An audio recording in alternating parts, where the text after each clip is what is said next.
Go day mga loads, mga boss. Sa video na ito, meron tayong Ford lang naman. Another Ford Ranger 2.2 from Aluran, Misamis Occidental. So, malapit lang sa atin dyan. 10 kilometers away from Orqueta City. So, kanyang iniindang sakit, overheat. Overheat lang naman. So, simpleng-simple lang. Basic na basic. Kahit sino mekaniko dyan, pwede gumawa nito. Pero, kung meron na silang idea sa Ford, kasi yung timing dyan, mahirap. Dami pa hindi nakaalam sa timing. Pero, marami ring marunong. So, ito. Fast forward tayo dyan. Nagsimula na silang dismantle sa unit. Nag-dismantle sa engine. Ayun, binaklas na yung rocker arm.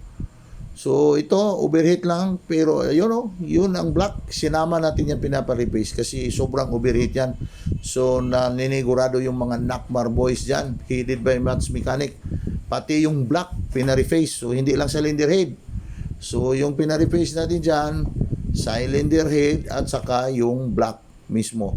So, ayun, ito yung ipapalit natin na bagong cylinder head. Wala nang cellophane.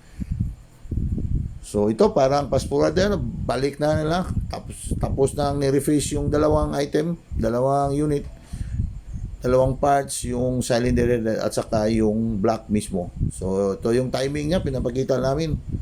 Ready na, set up na yung timing.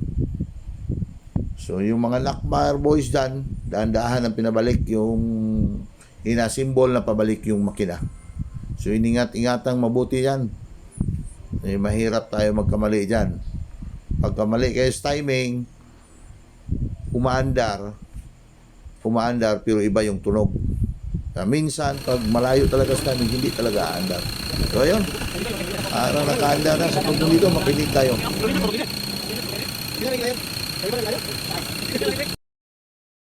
Andar na, so isupi yan. Tapos umandar para magkalaman, magkasubukan. Labas natin yan sa ICU. So, ayun.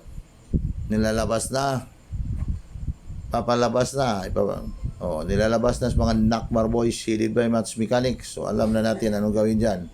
So, hanggang dito lang. Ingat mga Nakmar boys.